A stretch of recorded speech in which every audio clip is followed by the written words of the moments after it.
Adam Alfred Rudolf Glauer, also known as Rudolf Freiherr von Sebottendorff, was a German occultist, writer, intelligence agent and political activist. He was the founder of the Thule Society, a post-World War I German occultist organization, where he played a key role, and that influenced many members of the Nazi Party.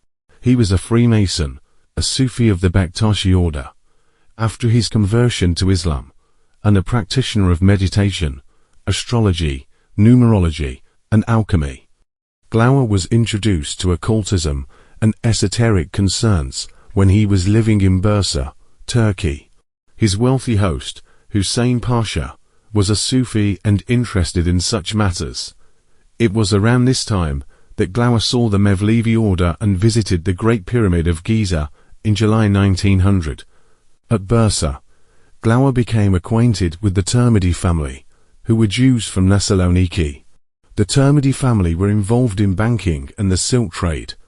They were also Freemasons, belonging to a lodge affiliated to the Rite of Memphis Misraim. This network of lodges was closely connected to the Committee of Union and Progress, which later joined the Young Turks. The patriarch of the 𝗏𝗏𝗏𝗏 family initiated Glauer into the lodge, and when 𝗏𝗏𝗏𝗏 died, he bequeathed his library of occult, Kabbalistic, Rosicrucian and Sufi texts to Glauer. I would like to direct your attention to the following paragraphs about Jews from Thessaloniki.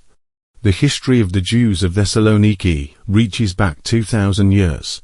The city of Thessaloniki, also known as Salonika, housed a major Jewish community, mostly Eastern Sephardim, until the middle of the Second World War. Sephardic Jews immigrated to the city following the expulsion of Jews from Spain by Catholic rulers under the Alhambra Decree of 1492. From the 15th century, a messianic current had developed in the Sephardic world, the redemption, marking the end of the world, which seemed imminent. This idea was fueled both by the economic decline of Salonika and the continued growth in Kabbalistic studies based on the Zohar booming in Salonican yeshivot. The end of time was announced successively in 1540 and 1568, and again in 1648 and 1666. It is in this context that there arrived a young and brilliant rabbi who had been expelled from nearby Smyrna, 𝗧𝗿𝗶𝗁𝗍𝗍. Banned from this city in 1651 after proclaiming himself the Messiah, he came to Salonika, where his reputation as a scholar and Kabbalist grew very quickly. The greatest numbers to follow him were members of the Shalom synagogue, often former Marranos. After several years of caution, he again caused a scandal when, during a solemn banquet in the courtyard of the Shalom synagogue, he pronounced the Tetragrammaton, ineffable in Jewish tradition, and introduced himself as the Messiah, son of King David. The Federal Rabbinical Council then drove him from the city, but 𝗧𝗿𝗶𝗁𝗍𝗶 went to disseminate his doctrine in other cities around the Sephardic world. His passage divided, as it did everywhere, Thessaloniki's Jewish community, and this situation caused so much turmoil that 𝗧𝗿𝗶𝗁𝗍𝗶 was summoned and imprisoned by the Sultan. There, rather than prove his supernatural powers, he relented under fire, and instead converted to Islam. The dramatic turn of events was interpreted in various ways by his followers, the Sabbatians. Some saw this as a sign and converted themselves, while others rejected his doctrine and returned to Judaism. Some, though, remained publicly faithful to Judaism, while continuing to secretly follow the teachings of 𝗧𝗿𝗶𝗁𝗍𝗶. In Salonika, there were 300 families among the richest who decided in 1686 to embrace Islam before the rabbinical authorities could react, their conversion already having been happily accepted by the Ottoman authorities. Therefore, those that the Turks gave the surname dona, renegades, themselves divided into three groups, Ismailis, Cuniosos and Yaqubi, forming a new component of the Salonikon ethno-religious mosaic. Although they chose conversion, they did not assimilate with the Turks, practicing strict endogamy, living in separate quarters, building their own mosques and maintaining a specific liturgy in their language. They participated in the 19th century in the spread of modernist ideas in the empire. Then, as Turks, the Dona emigrated from the city, following the assumption of power by the Greeks. And now I would like to redirect your attention back to the original article. By 1916, 𝗧𝗏 had attracted only one follower. In that year, however, he came into contact with the German Eneden, and was subsequently appointed the Ordensmeister, local group leader, for the Bavaria division of the schismatic German Eneden Warbiter of the Holy Grail. Settling in Munich, he established the Thule Society, which became increasingly political.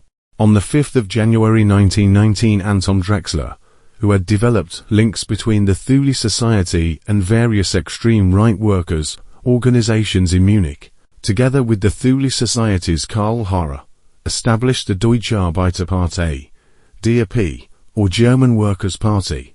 This party was joined in September 1919 by Adolf Hitler, who transformed it into the National Socialist German Workers' Party, or Nazi Party. With help of his spouse 𝗬𝗆𝗶𝗁𝗃, 𝗧𝗏 acquired the newspaper Münchner Beobachter, which was shortly after renamed to the 𝗏𝗁𝗃𝗃 Beobachter. The newspaper was purchased by the Nazi Party in December 1920 on the initiative of 𝗖𝗆𝗶𝗁𝗃 and Dietrich Eckart, who became the first editors. In 1921, Hitler acquired all shares in the company, making him the sole owner of the publication. The paper was to become Hitler's most important propaganda tool. By then, however, 𝗧𝗏 had left the Thule Society and Bavaria, having been accused of negligence in allegedly allowing the names of several key Thule Society members to fall into the hands of the government of the short-lived Bavarian Soviet Republic, resulting in the execution of 7 members after the attack on the Munich government in April 1919, an accusation that he never denied. Sebottendorff fled Germany for Switzerland and then Turkey. 𝗧𝗏 was an agent of the German military intelligence in neutral Istanbul during the period 1942 to 1945, while apparently also working as a double agent for the British military. I would like to direct your attention to a chapter in the book, To Eliminate the Opiate, Volume 2, by Rabbi Marvin Antelman, published by the Zionist Book Club. Now, there are some rumblings that Adolf Hitler may have had some Jewish blood imparted to him by a Jew named Frankenberger, who supposedly had a liaison with his grandmother Maria Anna Schicklgruber, 1795 to 1847. Indeed, a prominent attorney in New York City, Gerald Morgulus, wrote a book called The Torquemada Principle, which advocates this thesis. There is no truth to this. Rather, Hitler was really the product of an adulterous relationship between his mother, Clara Polzl, and a Sabbatean Frankist, who was Hitler's real father. The Frankist Sabbateans had a ritual on the 9th of Av, which is observed by Jews as a fast day commemorating the destruction of the first and second temples. This night, the Sabbateans secretly observed as incest and adultery night. However, there is a persistent rumor that Clara was artificially inseminated that night. Since the Jewish calendar is lunar, the 9th of Av can occur in July or August. Checking the calendar, the 9th of Av, 1888, the date of Hitler's probable conception, fell on July 20, 1888, approximately 9 months prior to April 20, 1889, the birthday of Adolf Hitler. A 1933 New York Times article dealing with Hitler's alleged Jewish origins maintained that there was Jewish blood on the Strand side. Hitler's maternal grandmother, a family which converted to Catholicism from Judaism in Vienna in the 1850s. Rabbinic court testimony claims that not only Hitler's real father was a Sabbatian, but his maternal great-grandfather as well, i.e., Clara's maternal grandfather, who fathered her mother out of wedlock. There is evidence that Hitler maintained close contact with Sabbatians throughout his lifetime. In fact, his personal astrologer Erich J. Hanneson, murdered in the woods outside of Berlin in February 1933, was a Sabbatian who was called the Prophet of the Third Reich a magician of Berlin. His real name was 𝗧𝗿𝗱𝗲𝗄, born in Vienna in 1889, and he was the first cousin of Moritz Steinschneider, 1816 to 1907, discussed in Chapter 12.